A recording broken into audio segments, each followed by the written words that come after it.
ওম নমঃ শিবায়। জয় মা ষষ্ঠী। বন্ধুরা, আজ 13ই এপ্রিল 29শে চৈত্র সোমবার। আজকের দিনই সম্পন্ন হচ্ছে মহাপবিত্র নীলষষ্ঠীর ব্রত। আপনি হয়তো আজকের দিনে নীলের ব্রত রেখেছেন, উপবাস করছেন। সন্তান ও পরিবারের মঙ্গল কামনা করে বাংলার ঘরে ঘরে এই ব্রত খুবই নিষ্ঠার সঙ্গে উদযাপন করা হয়। এখানে একটা কথা বলে রাখা দরকার যে চৈত্র সংক্রান্তির আগের দিন নীলষষ্ঠীর ব্রত করা হলেও পঞ্জিকা অনুসারে আজ কিন্তু ষষ্ঠী তিথি নয়। আসলে আজকের দিনে ষষ্ঠী দেবী নন, মূলত ভগবান শিবের আরাধনা করা হয়। দেবী পার্বতীর আরেক নাম হল নীলচণ্ডিকা বা নীলাবতী। আর পৌরাণিক তথ্য অনুযায়ী আজকের দিনে শিব পার্বতীর বিবাহ সম্পন্ন হয়েছিল। মহাদেব নিজে হলেন নীলকণ্ঠ এবং ষষ্ঠী দেবী হলেন দেবী দুর্গার আরেক রূপ। তাই এই দিনে শিব দুর্গার একত্রে পূজা করা হয়। সেই জন্যই আজকের এই দিনটি নীলষষ্ঠী নামে পরিচিত। আজকের দিনটি খুবই মহত্বপূর্ণ আরও একটি কারণ আজকের দিনে বরুথিনী একাদশীর তিথিও পড়েছে। তাই যদি ব্রতকারী দুটি ব্রতের উপবাস একসাথে করেন তাহলে তিনি চতুর্বিধ ফল লাভ করতে পারেন। হর এবং হরির কৃপা লাভ করে তার আধ্যাত্মিক কল্যাণ সাধিত হয়। যারা নীলের ব্রত রেখেছেন তারা নিশ্চয়ই জানেন যে ভগবান শিবের পুণ্যপ্রদায়ী নীলষষ্ঠীর ব্রত কথাটি আজকের দিনে একবার অবশ্যই শ্রবণ করতে হয়। যদি কোনো কারণে আপনি ব্রত রাখতে নাও পারেন, কেবলমাত্র ব্রত কথাটি দিনের যে কোনো সময় একবার শ্রবণ করে দেবাদিদেব মহাদেব ও ষষ্ঠী মায়ের উদ্দেশ্যে একটি তেল বা ঘিয়ের প্রদীপ প্রজ্বলিত করে দেবেন। এই প্রক্রিয়াটি করলেও ব্রতের ফল অনেকাংশে লাভ হয়ে থাকে। তাহলে শুরু করছি চৈত্র মাসের পবিত্র নীলষষ্ঠীর ব্রত কথা। ওম নমঃ শিবায়। জয় মা ষষ্ঠী। বহুকাল আগের কথা, এক দেশে এক ব্রাহ্মণ এবং ব্রাহ্মণী বাস করতেন। তারা সারা বছর সমস্ত বারব্রতগুলি খুব নিষ্ঠার সাথে উদযাপন করতেন, কিন্তু তাদের মনে কোনো সুখ ছিল না, কারণ তাদের একটি সন্তানও জীবিত থাকত না। জন্মানোর সাথে সাথেই তারা মারা যেত। ক্রমে তাদের মনে এই ধারণা জন্মায় যে এইসব বারব্রতগুলি এত নিষ্ঠার সাথে পালন করে কোনো লাভ নেই, না হলে কি ভগবান তাদের সন্তান সুখ দিতেন না? এসব হলো মিথ্যা, সবই হলো কাল্পনিক।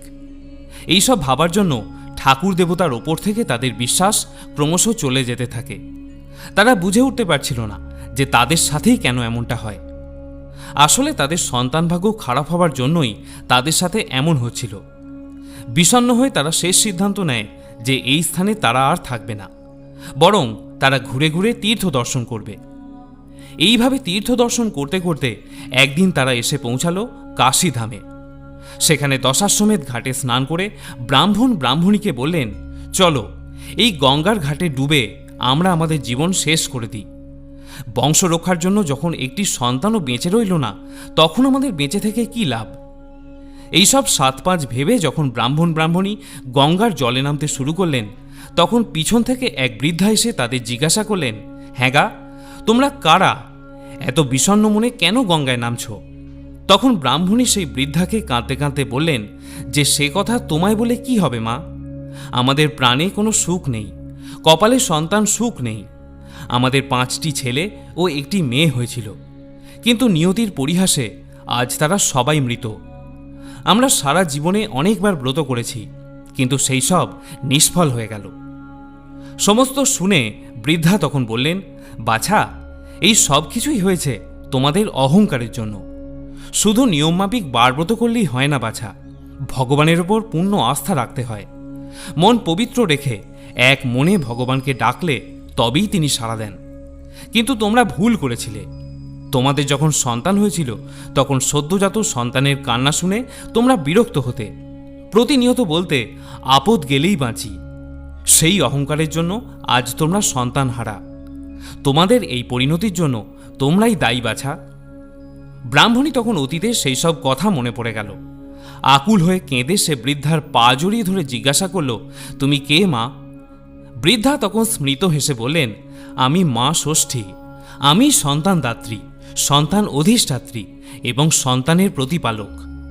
তখন ব্রাহ্মণী তার পাপ কার্যের জন্য মা ষষ্ঠীর কাছে ক্ষমা প্রার্থনা করল এবং এ থেকে মুক্তির উপায় জিজ্ঞাসা করল। মা ষষ্ঠী বললেন, শোনো, এই চৈত্র মাসে সংযম পালন করবে এবং তার সাথে ভক্তি ভরে শিবের আরাধনা করবে। সংক্রান্তির আগের দিন উপবাসী থেকে সন্ধ্যায় নীলাবতীর পূজা করবে এবং নীলকণ্ঠ মহাদেবের কাছে প্রদীপ প্রজ্বলন করবে। তারপর মা ষষ্ঠীকে প্রণাম করে জল গ্রহণ করবে। এই তিথির নাম হল নীল ষষ্ঠী। এই কথাগুলি বলে মা ষষ্ঠী সেখান থেকে অন্তর্হিত হলেন। এরপর ব্রাহ্মণ এবং ব্রাহ্মণী কাশীধাম থেকে নিজেদের দেশে ফিরে গেলেন এবং মা ষষ্ঠীর আদেশ মতো নীল ষষ্ঠীর ব্রত নিষ্ঠার সাথে পালন করলেন। এর কিছুদিন পরেই মা ষষ্ঠীর কৃপায় ব্রাহ্মণী পুত্র সন্তানের জননী হলেন। মা ষষ্ঠীর কথা মতো সেই সন্তানের আর কোনো অনিষ্ট হয়নি। এইভাবে নীল ষষ্ঠীর ব্রতের মাহাত্ম্য চারিদিকে প্রচার হয়ে গেল এবং দেশে দেশে সবাই এই ব্রত পালন করতে আরম্ভ করল। তাই শ্রোতা বন্ধুরা, বহু অর্থ ব্যয় করে ধুমধাম করে পূজা অর্চনা করলেও যদি মনে ভক্তি বা নিষ্ঠার অভাব থেকে যায়, তাহলে ভগবান তাকে কৃপা করেন না। তাই তো বলা হয়, বাহ্যিক আড়ম্বর নয়, মনে ভক্তির আকুলতাই ভগবান লাভের জন্য যথেষ্ট। এবারে আসুন জেনে নেওয়া যাক নীল পূজা সম্পর্কে দু একটি কথা। যদিও এই সংক্রান্ত একটি বিস্তারিত ভিডিও আমি এর আগেই পোস্ট করেছিলাম, আপনাদের সুবিধার্থে আমি সংক্ষেপে কিছু তথ্য তুলে ধরছি।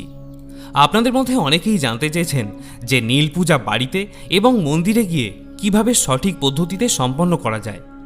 বাড়িতে শিবলিঙ্গ থাকলে কিভাবে অর্চনা করবেন, কোন কোন সামগ্রী লাগবে এবং কোন মন্ত্র উচ্চারণ করে ভগবানকে অর্ঘ্য নিবেদন করতে হবে। এছাড়া উপোসের সঠিক নিয়ম, নীলবাতি কোন সময় প্রজ্বলন করলে সবথেকে ভালো হয়, ব্রতভঙ্গের পর কি কি খাওয়া যাবে, এই সব নিয়ে আমি সংক্ষিপ্ত আলোচনা করে দিচ্ছি।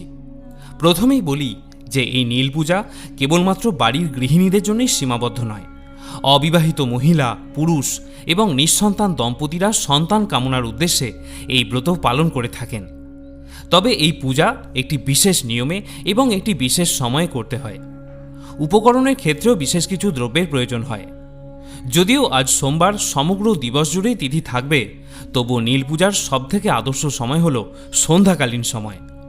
তবে যদি কোনো অসুবিধা থাকে, দুপুর 12টার পরেও আপনি এই পূজা সম্পন্ন করে নিতে পারেন। তবে আমি বলবো, আপনি শুভ যোগ তৈরি হওয়ার পরেই এই পূজা করুন।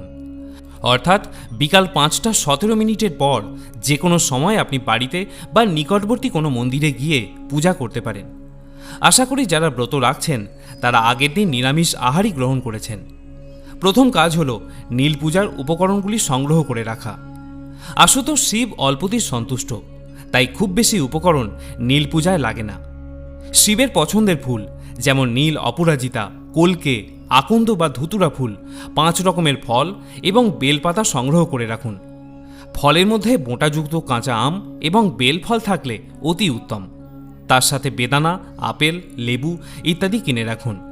যে বেলপাতা আপনি শিবকে নিবেদন করবেন, সেই বেলপাতা যাতে ত্রিপত্রযুক্ত নিখুঁত হয় সেই দিকে বিশেষ লক্ষ্য রাখবেন। একটি আকন্দ বা অপরাজিতার মালা এই দিন শিবলিঙ্গে অর্পণ করলে খুব ভালো হয়। আর তার সাথে লাগবে গোটা আতপ চাল এবং শ্বেত চন্দন। শিবলিঙ্গকে আপনি ইচ্ছা অনুযায়ী গঙ্গাজল বা পঞ্চামৃত দিয়ে অভিষেক করতে পারেন। অনেকে ডাবের জল দিয়েও শিবলিঙ্গকে অভিষেক করে থাকেন। পঞ্চামৃত দিয়ে করলে আপনাকে আলাদাভাবে তা তৈরি করে নিতে হবে। সেক্ষেত্রে কাঁচা দুধ, দই, ঘি, মধু এবং গঙ্গাজল মিশ্রিত করে একটি পাত্রে তৈরি করে রাখুন। এখানে দুটি জিনিস অবশ্যই মনে রাখবেন। শিব পূজায় শঙ্খধ্বনি এবং ঘণ্টাধ্বনি করা হলেও শঙ্খ ধোয়া জল যাতে শিবলিঙ্গে না পড়ে সেদিকে বিশেষ খেয়াল রাখতে হবে। বলা হয়, শঙ্খ ধোয়া জল শিবলিঙ্গে পড়লে শিব তাতে ভয়ানক রুষ্ট হন। আর দ্বিতীয় হল, শিবলিঙ্গে ভুলেও কখনো তুলসী পাতা অর্পণ করবেন না। এই দিন দেবাদিদেব মহাদেবের সাথে সাথে মা ষষ্ঠী বা দেবী নীলচণ্ডিকাকেও পূজা করতে হয়।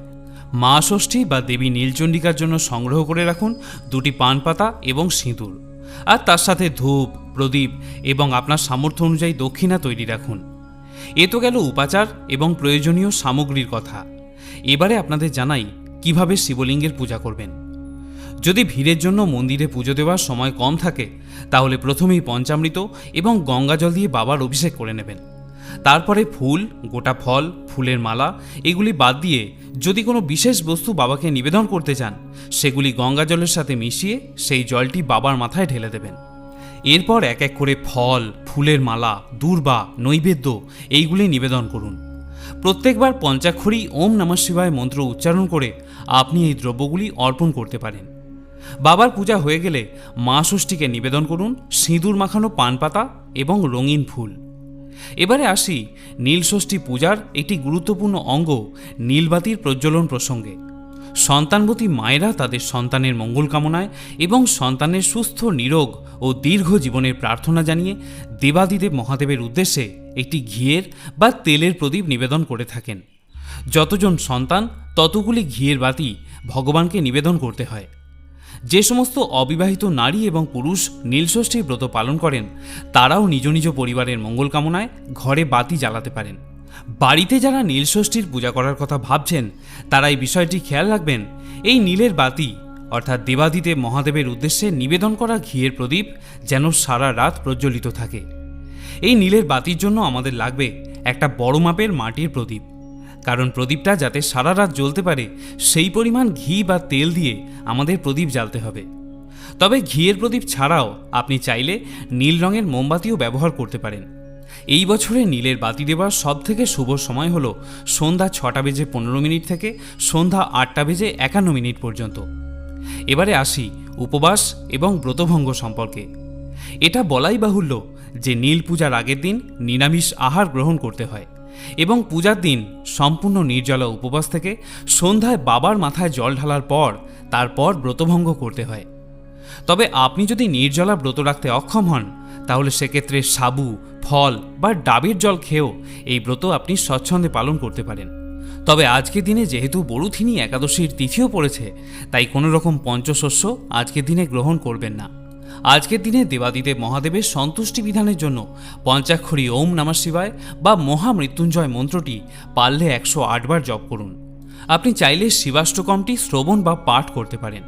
আর সবশেষে যেটা বলবো, নীলষষ্ঠী পূজার ব্রত কথাটি দিনে যে কোনো সময় একবার হলেও সম্পূর্ণ শ্রবণ করবেন, কারণ ব্রতমাহাত্ম্য শ্রবণ না করলে যে কোনো ব্রতই অসম্পূর্ণ থাকে।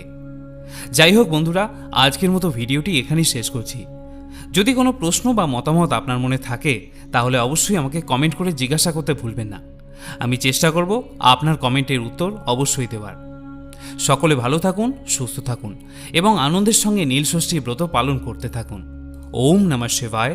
জয় শিব শম্ভু।